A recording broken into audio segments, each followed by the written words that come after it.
last week we were noting the themes that Mark will begin to highlight for us, the first of which really does seem to be pretty clearly, he wants us to be impressed with this unique and surprising authority, the exousia of Jesus. He speaks as one having weight.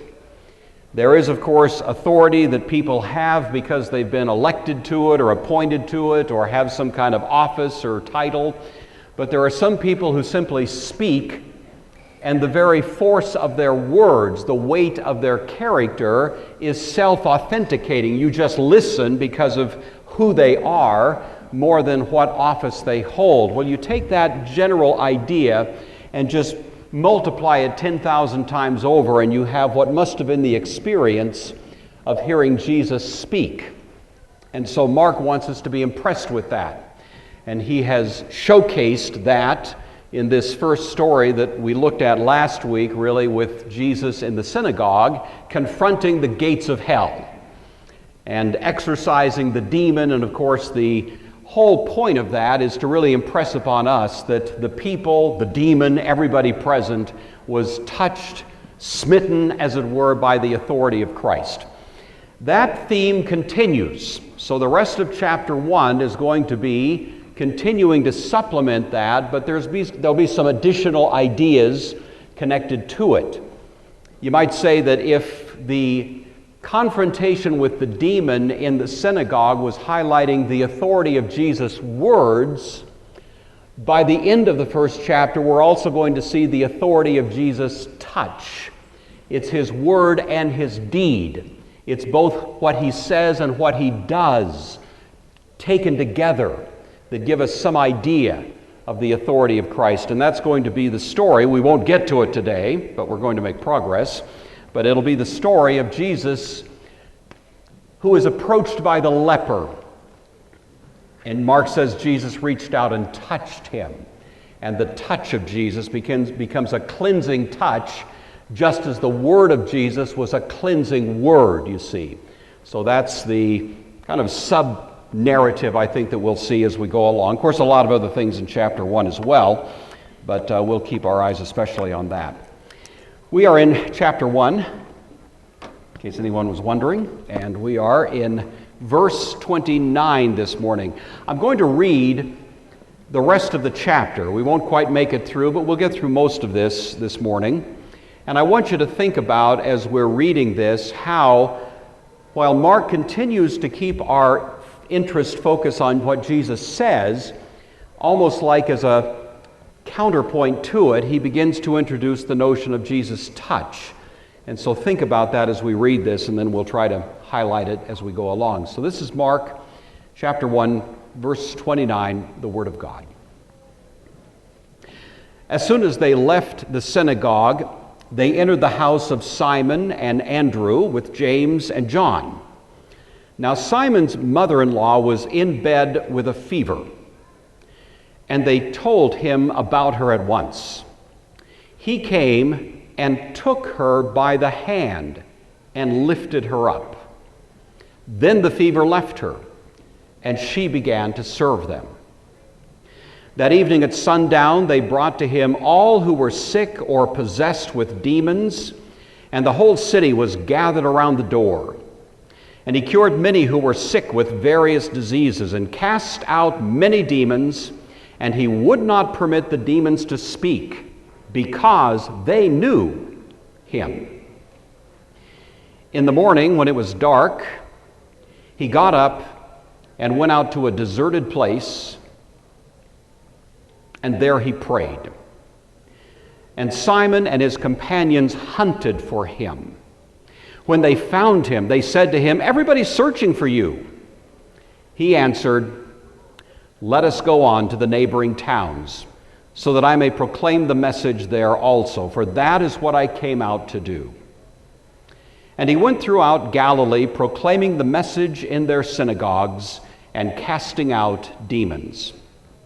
A leper came to him, begging him, and kneeling, he said to him, "If you choose, you can make me clean." Moved with pity, Jesus stretched out his hand and touched him and said, "I do choose. Be clean." Immediately the leprosy left him and he was made clean.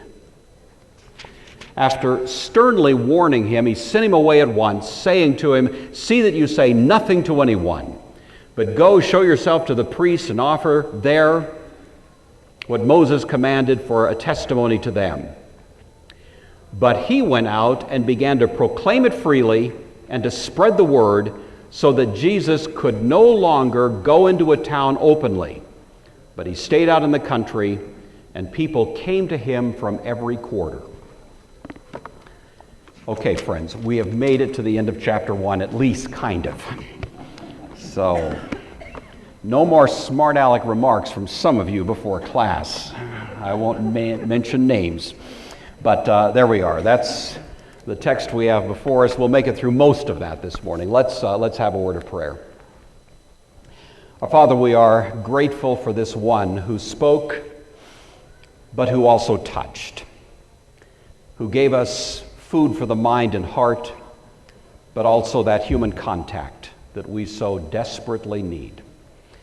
We thank you that as he moved, he was one who changed lives, and that in his wake, there was liberty where there had been bondage. There was purity where there had been taint. And there was the very evidence of your grace where there had been loneliness and despair. We pray that our time together this morning would be filled with a sense of your presence, and that you would guide us into a legitimate and correct understanding of this text through the presence of your Spirit, asking this in the name of Christ. Amen.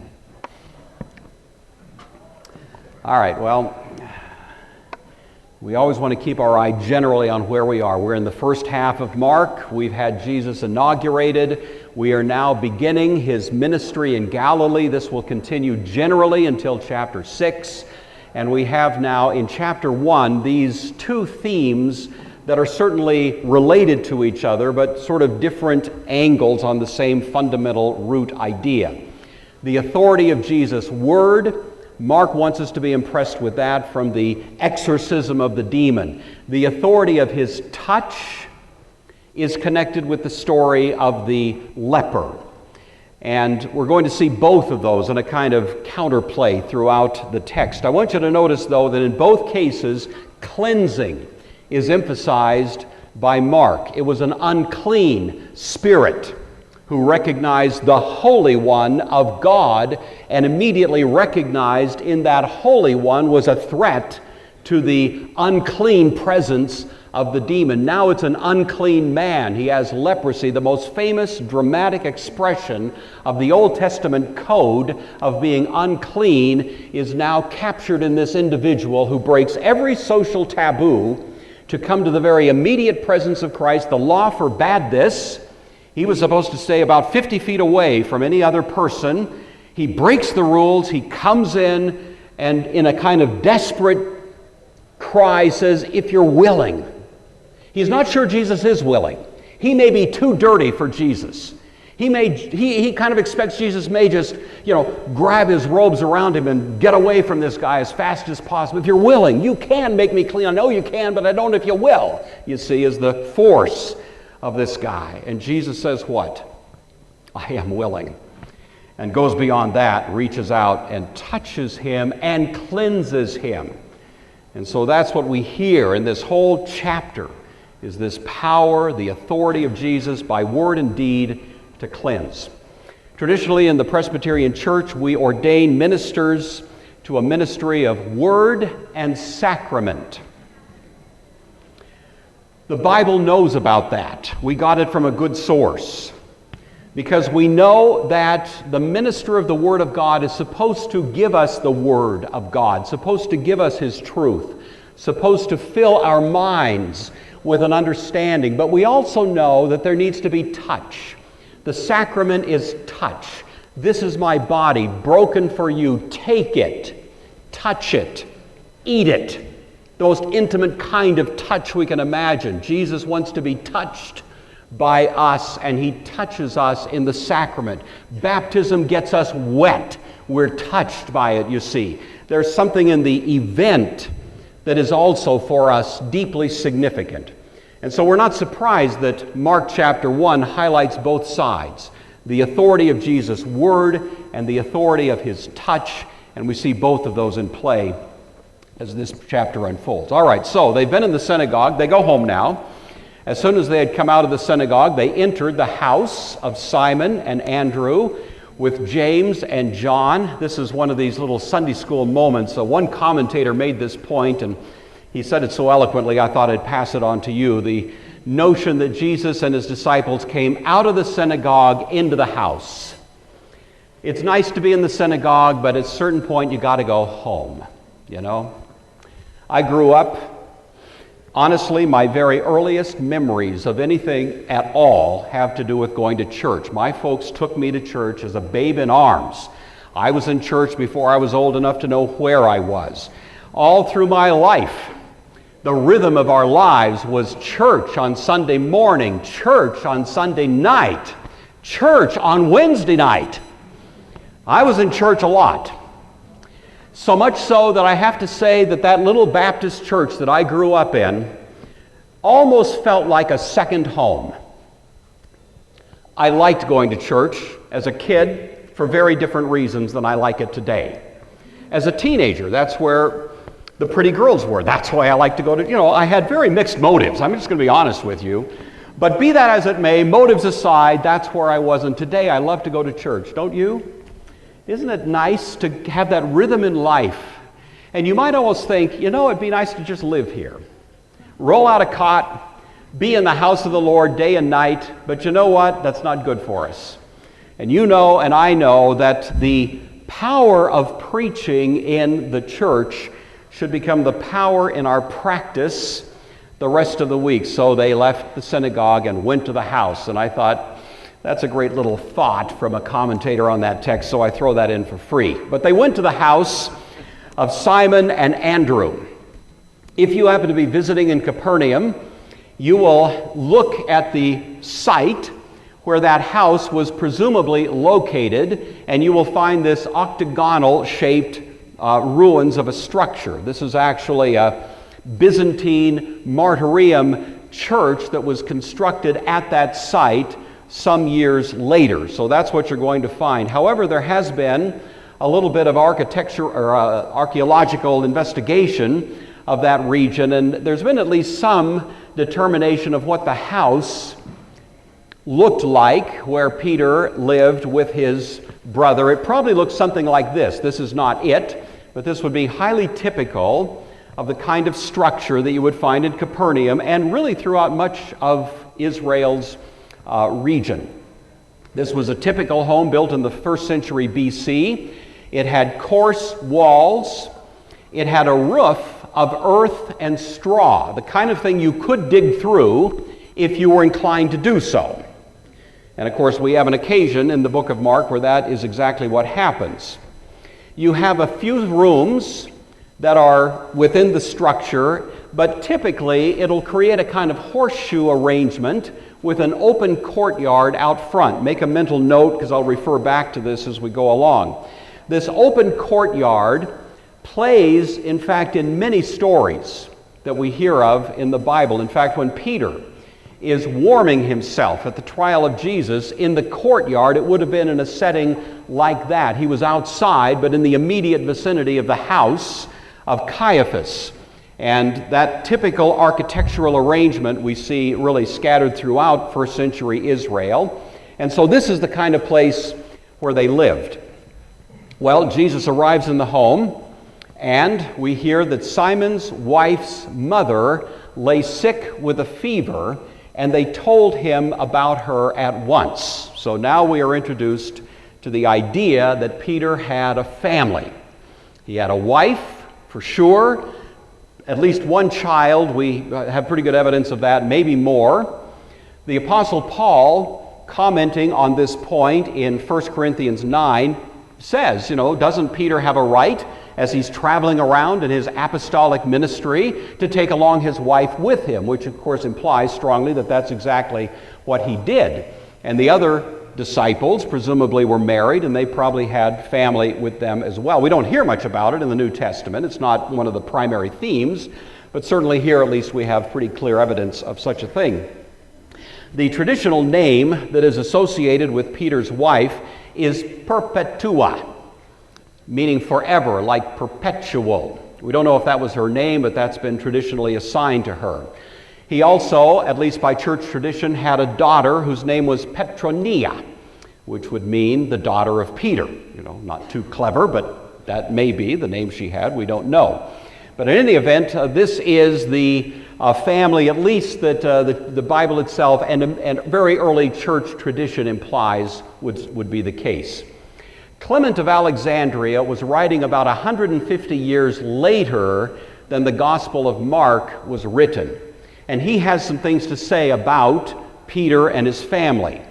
He says that the wife of Peter was martyred only shortly before Peter himself. He says that as Peter was witnessing his wife about to be taken and martyred, he said these words to her, his last counsel to her as her husband, and the words were simply these: "Remember the Lord." And you think about how richly meaningful that probably was to her. Remember the Lord. Remember that time that he came to our house for the first time right after exorcising a demon in the synagogue. Remember the Lord. Remember the dinner that he had with us. Remember the time we spent with him. Remember my travels with him as a disciple. Remember our representing him as an apostle through the years. Remember the Lord. And of course, remember the Lord now especially because she is presumably passing through that portal from this life to the next, and she's going to meet this Lord who she has remembered so vividly. And this is the moment, this is the time. Remember the Lord. I hope that's true. Again, this is not in the Bible, this is the history of the church, but it comes from a fairly reliable source. In any event, it's good counsel for us. In the Bible, we hear of something called apostasy. It's moving away or drifting away from our faithful commitment to the Lord. And invariably, apostasy is tied to forgetfulness. We tend to forget. Are you as forgetful as I am? I'm always caught in the alarming moment, the time, the existential incident, and I forget the Lord. I forget that he's taken care of me for 66 years now, and he hasn't let me down yet, so why should I be worried at this particular moment? But so easily we forget the Lord. But Peter's counsel to his wife, which I imagine she fully embraced, was remember the Lord. Well, the mother-in-law is also not named in this text. We would kind of triangulate from the way the story is told that she was probably a widow. She's probably living, as would have been customary, the ancient social security system, with the daughter and the son-in-law there in Capernaum. And Jesus heals her of a fever. One commentator called this a modest miracle. I don't know, I just giggled when I read that. Is there such a thing, I don't know, as a modest miracle? Obviously, there are some miracles in the Bible, in the New Testament, that are much more dramatic. This one is almost communicated in a kind of aw shucks fashion, isn't it?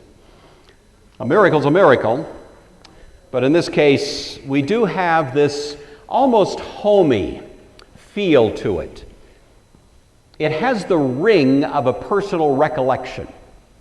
You recall that Peter, presumably, is the source for a great deal of what Mark records. He's recording the memoirs of Peter. There's a strong tradition for that. And so this may be the kind of thing that Peter recalled because he was there and had a deep personal stake in this particular moment and describes it probably with a high degree of accuracy.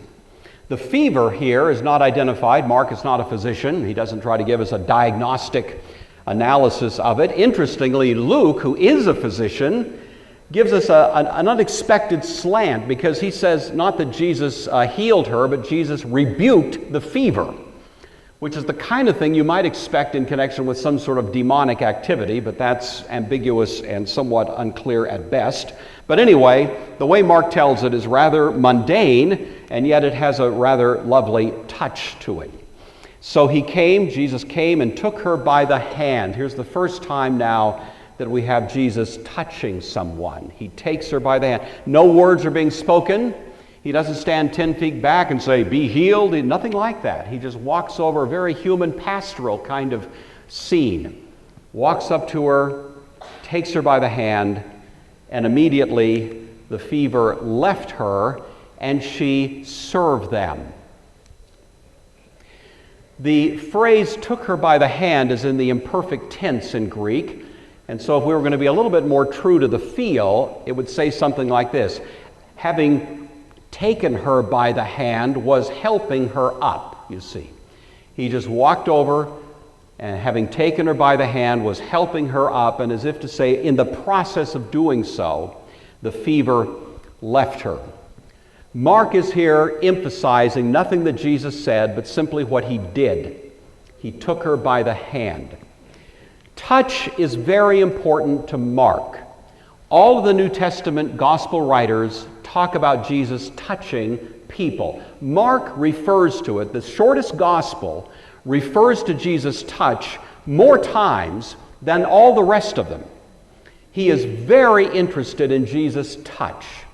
I've kind of given a by title for this series on Mark, the man of action and compassion. Jesus touches us, and there is a kind of compassionate pastoral aspect to it. I was talking with a pastor friend of mine, now retired, and nobody in this room, and by the way, nobody in this church, so just in case you're trying to figure out who it might be, I don't know that anyone would know, but not that it's an embarrassing story, but this fellow was saying to me after some 40 years in the ministry and nearing retirement that he remembered having started his career as a young pastor, being full of seminary, and full of all of the theological sophistication that comes thereby, and he sort of hit the pulpit and hit the ministry with gangbusters and so on, preaching brilliant sermons, and he got a lot of credit for it. He was a very good preacher. But he says as the years went by and as he kind of mellowed, he began to realize that the things that he thought were most important many times weren't. And he said, especially he began to see that many people would come to church and they'd appreciate the sermons and the leadership and worship and so on, but a lot of the folks, especially the older folks, just lived for the end of the service when he would look in their eyes and take them by the hand, and at that moment, the pastor had one human being in all the universe, and it was that person. And he began to realize how deeply meaningful that was to people, to be touched, to be recognized. No words are necessary, just as if he were the eyes and the voice and the touch of Christ himself. And toward the end of his ministry, he began to be very aware of that and much more intentional in his leadership and worship to do that. There was a time in the history of the church when churches generally met in very small locations, houses for the most part, and it was common for the pastor, the leader in worship, to pronounce the benediction from the Old Testament on each person, laying a hand on them to do so. The Lord, in other words, as we're leaving the service, each person would stand with the pastor and he would say, "The Lord bless you and keep you. The Lord make his face to shine upon you. The Lord lift up the light of his countenance upon you and give you peace." And that person would. Then the next one would come, same benediction. That works well if you have a couple of dozen people in church. When you had 200 or 300, it took a while, And the change in the practice of the church from laying hands on individual people to the pastor holding up his hands like that is connected to it. It sort of became a symbolic touch. So when the pastor lifts his hands at the end of the service and says, "The Lord bless you and keep you," you're supposed to pretend that you're actually being touched by the pastor, you see, but for practical matters, we've kind of shifted to that element. In this case, Jesus took her by the hand. Immediately, the fever left her. It's the first account of a healing as such in the Gospel of Mark. Last week, we saw him exorcise a demon. I'm sort of putting that in a different class, but this is really the first time that you have a healing. Early in the 1800s, There was a great deal of embarrassment among Christian theologians and so on about these stories of Jesus healing. This was kind of the height of what's called the age of reason, the age of naturalism, the age of natural explanations for things. And the Bible was kind of an embarrassing book because it kept saying things about Jesus healing people, and you have that supernatural element to it. You know, Thomas Jefferson was president at that time. He actually produced his own Bible. Most of you know that, the Jefferson Bible. He went through and tried to snip out. He was the first higher critic, you know. He went through and tried to get rid of all the texts in the Bible that said anything about Jesus healing people and just wanted to have a nice moral instructor, a kind of an ethical teacher. There wasn't much left of his Bible by the time he was done. More sophisticated New Testament scholars than Thomas Jefferson continued the campaign for about 100 years. It was called the Quest for the Historical Jesus. Let's dig past all of this encrusted layers of legend and silly mythological let's get back to the original Jesus who clearly didn't perform miracles. We know that, for Pete's sake. We live in the 1800s. And find out what this Jesus really was like. The strange thing is that as they continued that, the deeper they dug, the more deeply they penetrated to the core texts of the New Testament. What they kept running into was Jesus, the miracle worker. You just couldn't escape it. It's on every page. Even Josephus, who's no Christian, the only main thing he says about Jesus is he was a miracle worker.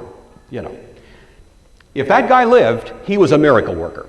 That's the best and virtually exclusive evidence we have about him. So this is the first of many, many examples of this sort of thing.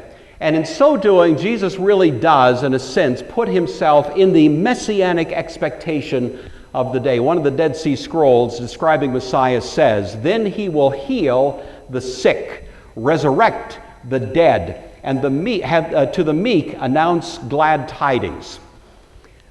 A lot of the messianic expectation was misguided, at least with respect to what Jesus actually was, but there was a lot that was correct. And this idea that one would come, a great physician who could heal with a touch, with a word, was certainly part of what put Jesus in the kind of heart of the expectation of what Messiah would be. There's a little tiny subtlety in this text. We wouldn't catch it except that we have to think about it as the story unfolds. Jesus healed this woman on the Sabbath. He came home from the synagogue. He healed her on the Sabbath. Mark doesn't mention it as such here. He certainly implies it. There's no question that's the way he wants us to understand it. But that Sabbath controversy is going to become part of the story beginning in chapter 2. And by the first part of chapter 3, it's going to reach kind of a head. It's going to reach a moment of collision in the healing of the man with the withered hand. So this is just the first little hint of something that is going to become also a very important theme for Mark, and that is how Jesus is now redetermining the call of Christian people, his followers, especially in connection with what's commonly viewed as this day of rest, the Sabbath. What was the effect of the healing? Service. Mark uses a word here that is not in any sense demeaning service, slavish service. He uses the dignified word in the New Testament that is associated with being a deacon. This is your Greek lesson for the day. One Greek word a day. If we keep this up for 100 years, you'll know all the words in the Bible.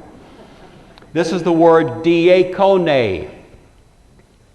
Diakone, from which we get the word deacon. D-E-A-C-O-N. Diakone.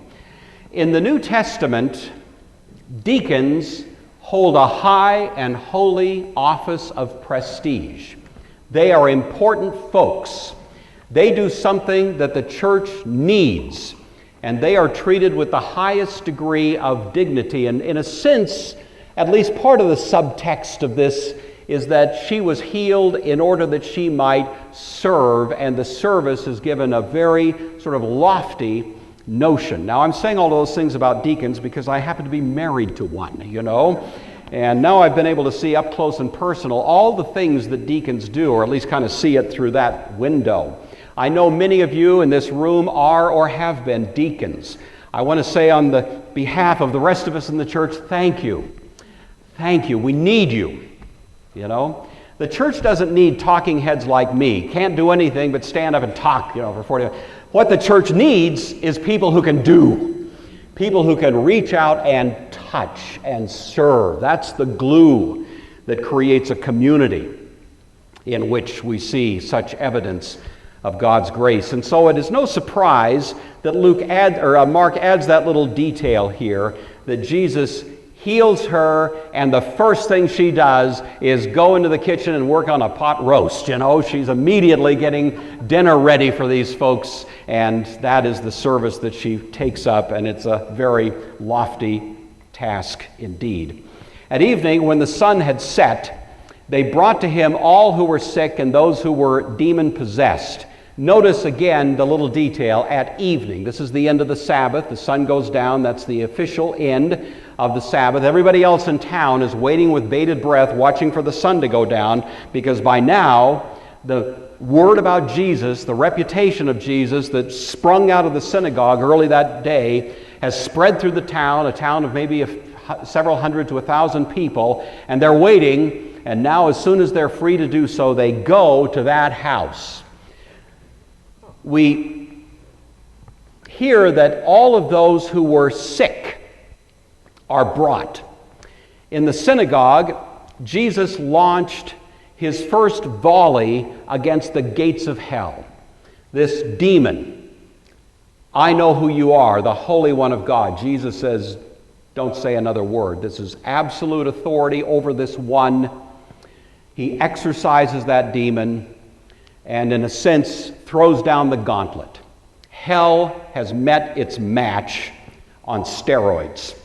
And this is the beginning of this moment of Jesus pushing back, and later through his people pushing back those defensive gates of hell. Now, in a sense, what we see is Jesus launching a volley against the effects of the rule of hell. How does the world look now that Satan's been running the place for 2,000 or 3,000 years? Not so good. It looks like a wilderness. People are sick. People are dying. People are diseased. People are miserable. People are bloodthirsty. People are violent. All of these things. The world has become a wilderness, not a garden. And some of the effects of that now are taken on by Jesus, and he begins to heal all who are sick. And we hear that the whole city was gathered at his door. This may be hyperbole, the whole city, but probably not. You remember the arrangement. It would be possible for a good number of people to be in that courtyard area at the door. It's certainly possible for a bunch more folks to be out in the street around the door. We can imagine that there is a good-sized crowd, maybe pretty much the whole population of the town are gathered there. The idea of crowds is common in Mark. Mark will frequently refer to the crowds, and usually with a kind of mixed attitude. They're not benign. The crowds are in some ways a picture of pathos, a picture of confusion, a picture of people kind of just looking like people. And oftentimes it's not a pretty picture at all. They're gathering. They may not quite get who Jesus is. They just hear there's somebody that can do something good, and they don't want to miss it, and they're kind of there in this sort of confused mass. From Mark's point of view, often the crowd does more harm than good, creates more problems than it solves. But it creates a picture for us of that which most drew Jesus, the man of action and compassion. The crowds moved him with compassion, we hear. And that in many ways has been the calling card of the Christian movement ever since Jesus first inaugurated the idea. There are many, many stories of this that could be told. One of my favorites is Albert Schweitzer, who you know was famous, of course, because in his day, early 20th century, he was a medical missionary in Africa. Many people thought he was throwing away his life. He went out to this dark place and set up a little modest clinic and saw as many people as he could day by day until he finally died. It seemed to be an assignment of utter obscurity, and yet by the time he died, he was world famous for carrying on this modest little effort there. Well, many people don't know that before he was a medical missionary, he was a very highly respected New Testament scholar. Now, he was very liberal, but I'm going to forgive him, right, for the moment. He did a lot of penetrating analytical work of the New Testament. I don't agree with all the conclusions, but he was a masterful and insightful student of the Scriptures and so on, published widely, was highly respected, and the thing that kept impressing him as he read the New Testament was the crowds. Crowds, so desperate, so helpless, in many ways so misguided. There was one story in particular that didn't involve a crowd, but it was the same idea. It was the story of Lazarus and the rich man. You remember the story. Jesus tells it, recorded in Luke's gospel. Lazarus, this man who's at the door, again that courtyard shape, and he's just outside the gate. And inside the courtyard, the rich man is sitting there. The Bible says he was drinking a latte and reading the Wall Street Journal. It's in the Greek. You've got to be able to, And he's, kind of looks with a little bit of a distant pity on this poor character outside. Doesn't have time to do much about it. I mean, he's got important things to do. And the story goes on. Of course, you know how the story goes. But Albert Schweitzer was so touched. And he said he almost had a vision that all of the masses in Africa were Lazarus lying at the door of England. Until finally he couldn't stand it anymore. He abandoned his career as a New Testament scholar, went back to school, became a doctor, and went to meet that need. You see, that has been the Christian movement at its best. That has been what Christian people have been impressed with, and it all begins with a strange, unexpected character in the first century named Jesus of Nazareth, who didn't run away from the crowds, but in fact went into them and touched them. He healed many who were sick with various diseases. He cast out many demons. Mark keeps reminding us of that. Doesn't want us to forget that confrontation with hell. He did not allow the demons to speak because they knew him. We already saw a little hint of that back in the incident in the synagogue. He heals various diseases. It's a broad term covering the waterfront, all of the maladies that have befallen us as a result of the sinful condition we're in. He's competent to handle all of them. No case was too tough. No diagnostic. He didn't have to send someone to the Mayo Clinic. What is this? Before he could figure it out. This was the great physician covering it all. Mark wants us to see there's no contest here. He is the one who is adequate for the brokenness of our human situation. But he doesn't let the demons speak. Why not? Well, you have an intuition of the answer. I'm going to suggest a few, and there's probably others you can add to the list. For one thing, when you don't permit someone to speak, that is a mark of your authority over them. He said, don't speak, and they didn't speak. Be quiet, and they were quiet. And in some ways, that's partly Mark continuing to remind us there's no contest between the power of heaven and the power of hell. Beyond that, however, there was, of course, this whole idea that if Jesus were identified as the Son of God, the Son of David, the Messiah, other terms that floated around, they all had meaning in people's minds, connotations that could be highly disturbing and distressing. Political, military, revolutionary ideas were in people's minds. They were an oppressed people. They were looking for a champion. They were looking for someone who would be a catalyst for liberty. And as soon as titles begin floating, people begin filling in the blanks as to what those titles mean. And even if a demon says, you are the Son of God or some such thing, people could run off in 1,000 directions. Jesus didn't want that. But maybe in terms of the artistry of Mark and the Gospel of Mark, the deepest reason is because, interestingly enough, Jesus is identified in the first half of Mark by several different sources, but none of them are human beings. None of them are his followers. It is not until the centerpiece, the heart of Mark's Gospel, the Caesarea Philippi Confession, that for the first time we hear a human being say, "You are the Christ." Before then, the narrator of Mark, who's certainly not there as a player, he's not on the stage, he's narrating it, he tells us Jesus is the Christ. Verse 1, the beginning of the Gospel of Jesu Christu, you see, Jesu, the beginning of the Gospel of Jesus Christ, the Messiah. He is identified by the Father at his baptism. You are my Son. In you I am well pleased. He's identified by demons, never by a human being. Nobody in the first half of Mark identifies Jesus, gives the identity of him until Caesarea Philippi. This is Mark, the literary artist, because, of course, what he wants to do in that story at Caesarea Philippi is not simply report for us how certain disciples responded to the question, but he wants us to feel like the finger of the text is pointing at each of us and asking us that question, the most important question: who do you say? Who do you say this one is? So we're going to have to brace ourselves. That moment of interrogation is coming. I'm going to do my little kind of tip my hat to critical scholars.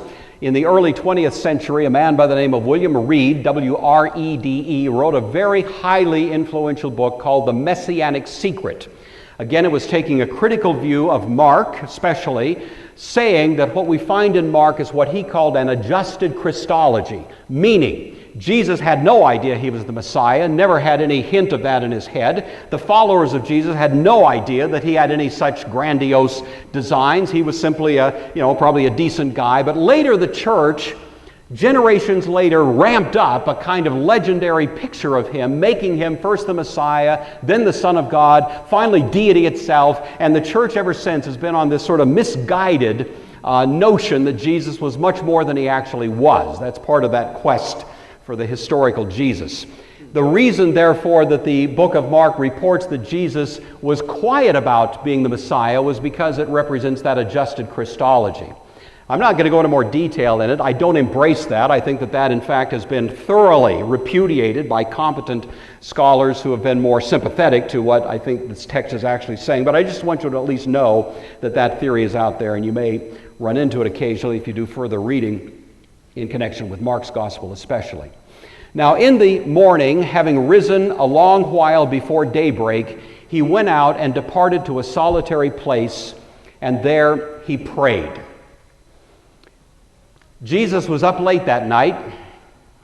He was healing a lot of people. Even if you're a miracle worker, it still takes time, He'd worked through the crowd, got to bed, probably fell into bed late at night. He's a human being.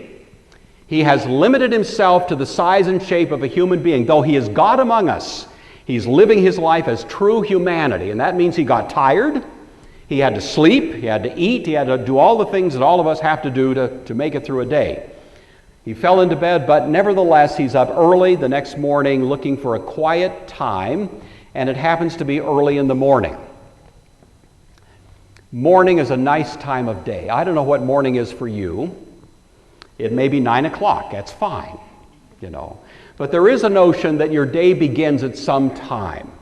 And the Bible is filled with the idea that the first item of business in our day should be to seek Him. The Psalms are full of this. Early will I seek you. My voice will arouse the morning. You see, that's the idea.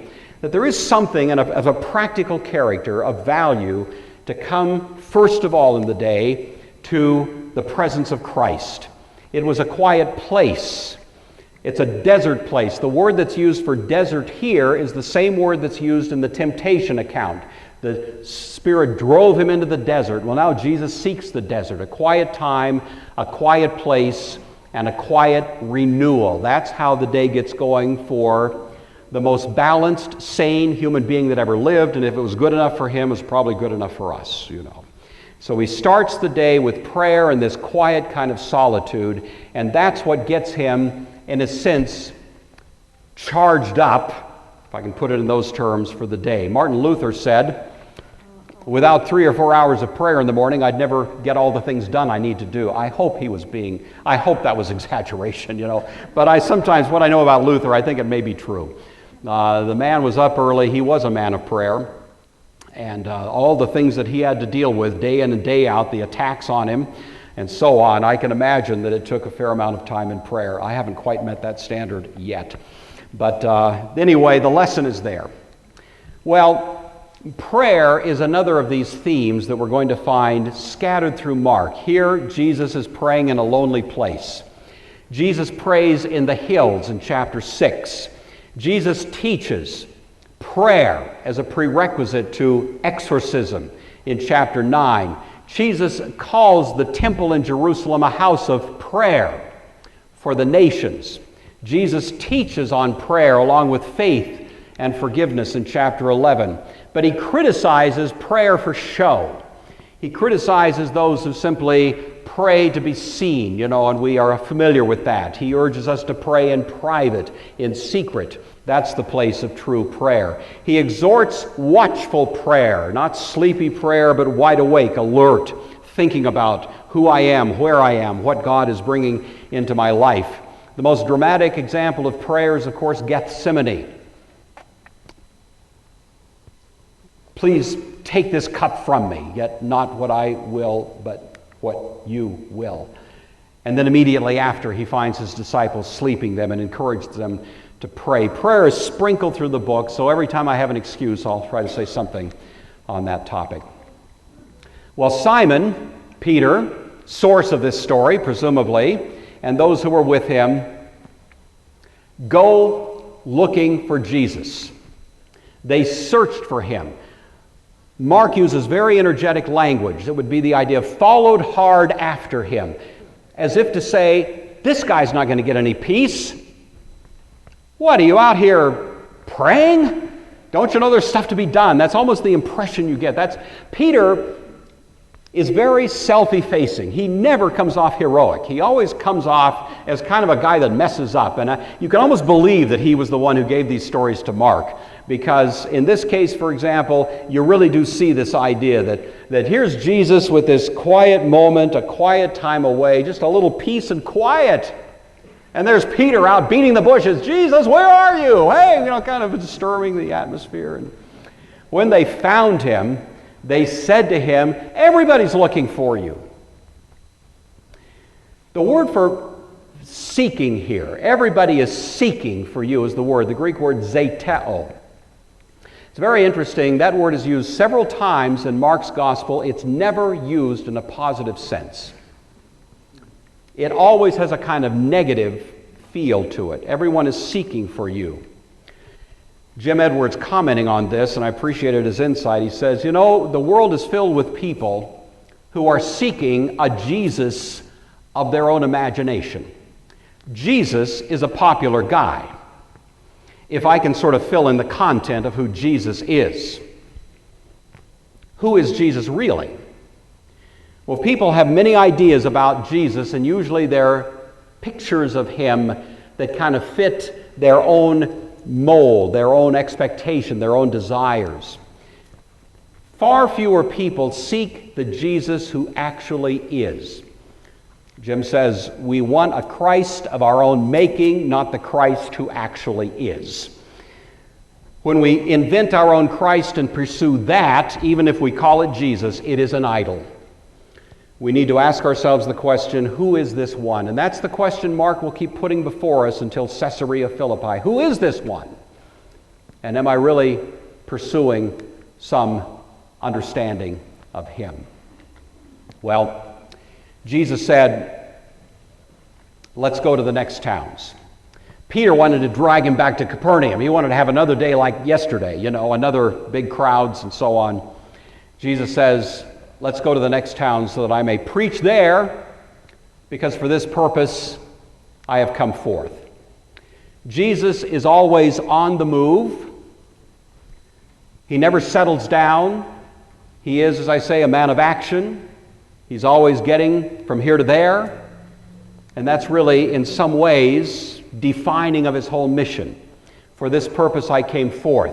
The word itself there for come forth is simply exalthon, which means to come out or to exit.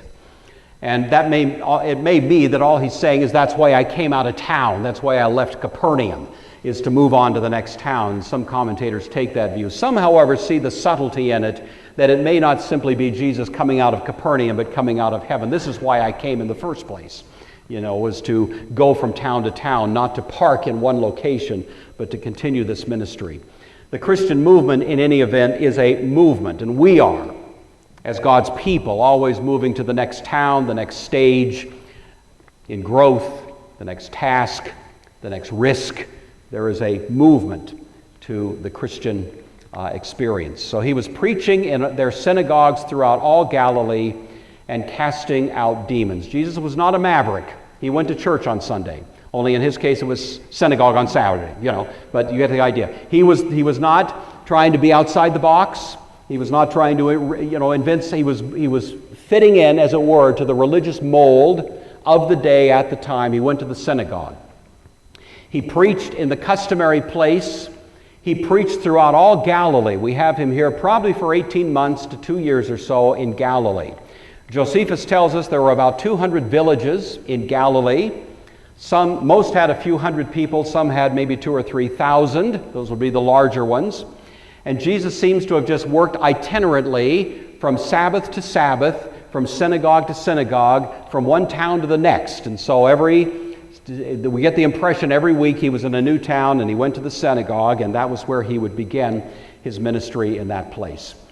We leave off here. We're not going to get to really what is the next kind of dramatic moment, and that's the leper who comes into Jesus' proximity. We'll take that story first thing off next week. So I'd like to just leave you with my Sunday school lesson this morning. 3 little items, hopefully, that we picked up on as we went through them. Let me just remind you of them now. The effect of Jesus healing the mother-in-law of Peter was that she began to serve. We are called to serve, but we cannot serve until we've been healed. We need the healing touch of Christ to enable us to serve the sicknesses of others, and in fact, in some ways, bring to them the healing touch. So there is a place, first of all, of having that sense of Christ touching us. However, you need to understand we have a recurring disease. It's not just a once-for-all deal. We need to be healed, as it were, again and again. That quiet time, that quiet place, that place of renewal. There's a sense in which every morning we need to come into the presence of Christ and seek His healing, His touch, so that whatever healing we are supposed to provide through the day, we're going to be, just as Peter's mother-in-law was, equipped to do it, because He's taken us by the hand and lifted us up. That's what we're looking for in that time in the morning when we come into His presence. But let's be sure when we're there in His presence, we're looking for Christ. We're looking for the Holy One of God. We're not simply looking for our buddy, our friend, somebody that's going to kind of help us out. This is the holy God of the universe. This is the one who deserves and toward whom nothing less will do than our complete and total, unconditional, unqualified surrender of the very guts of who we are, what we have, everything within our life, the whole province, the whole complex of our personhood is surrendered to Him. Paul says, present yourselves a living sacrifice. Nothing less than that is really Christianity. Christianity is for those who say Jesus is Lord and believe God raised Him from the dead. And that word carries within it this notion of an absolute surrender to the one who is indeed our Lord and worthy of that kind of worship and devotion.